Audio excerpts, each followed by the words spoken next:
Okay, people, so the much anticipated Unruly Fest, Popcaans and Friends in Concert held in St. Thomas is behind us, and we're going to give you a quick review of what went on at that show. All right, so first of all, let me start by saying that the show was excellent. It was an awesome international event, and it's a game changer in Jamaica.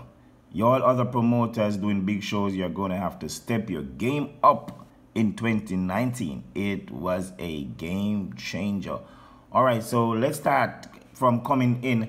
We find that the traffic, it was a little bit hard to access the venue coming in and going out. So that's one of the things that the organizer, they are going to have to look into the upcoming staging. All right, so traffic definitely has to be sorted out. The security was tight. You know, we have to give commendations for that.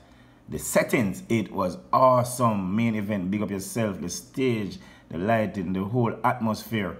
It was almost like you were on an international set. There was no difference between what you saw and what actually occurs on international shows across the world. So props for that.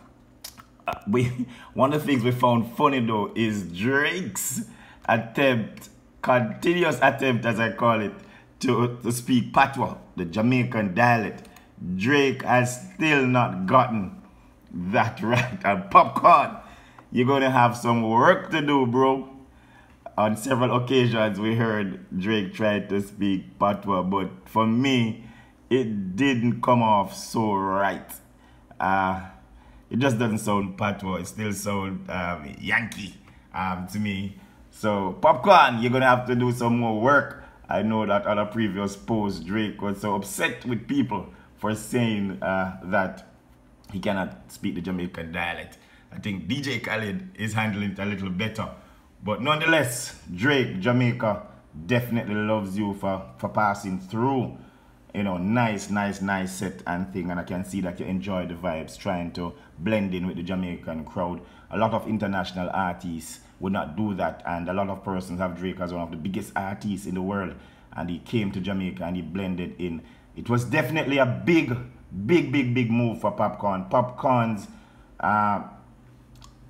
Popcaan's image in the business has definitely gone up. It's a good international look for him. He has gone to a different level, bringing these international artists here, and all the speculation will have to stop right now, because persons were speculating whether or not the friendship with Drake and Popcaan was as legitimate as persons were trying to make it look. Well, we saw it all for ourselves right here in Jamaica. Popcaan and Drake, they are good.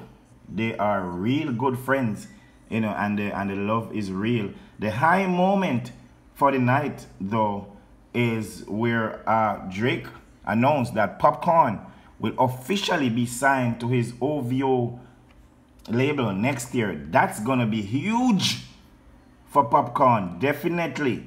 You know, on a different stage. Let's just play this little clip right here. This is Popcaan bringing out Drizzy Drake right there. Definitely a good look for Jamaica.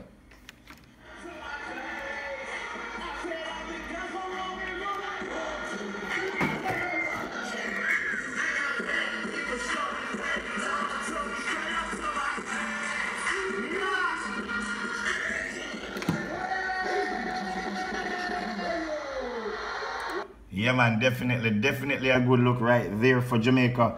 Drizzy Drake, and nobody can say anything.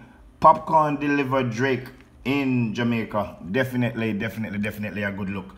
All right, and one of the things that you have to give Popcaan props for is that he knew that Drake was coming, and he could have made a big advertising blitz about advertising Drake, right? But I guess he wanted to test his strength. You know, he advertised the show on his own strength, and the place was rampacked. You know, I guess he didn't want person to say that, oh, he was using Drake to pull the crowd.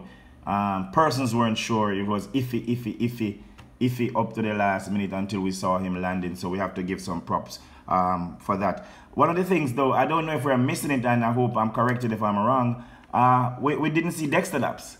We didn't see Dexta Daps at the show. He was advertised. Persons were looking forward to seeing Dexta.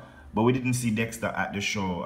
We would want to hear from the organizers what went on there. I don't know, we weren't there from the beginning. Our camera crew, we came late. We had about 3 shows. But I remember speaking to Nikki Z, and she was saying that Dexta didn't perform yet. We didn't see him perform, so we want to know what's happening with that. One of the things from a media perspective, we wanted some interviews. We didn't get much interviews with the artists, so that has to be fixed. And we found that at the end, the performances were a little bit rushed. Police wanted to lock the show off, and there was some time wasting at the beginning where some of the early acts could have performed, but that didn't happen. So we want to definitely say we are giving the show an A+, definitely an A+, and you can watch all the performances right there on the BOJTV YouTube channel. So Unruly Fest 2018 was definitely a game changer, and we're giving it kudos. It's going to be hard to top next year. Let's see what the organizers have up their sleeves, but we have to give them kudos for this year. So y'all organizers for next year, Reggae Sumfest Joe, you have been talking a while about not using international acts, and I can understand that, and I understand the support and the push to promote our local artists, but it seems as if something went right for Unruly Fest with the use of international artists. All right, so that's it.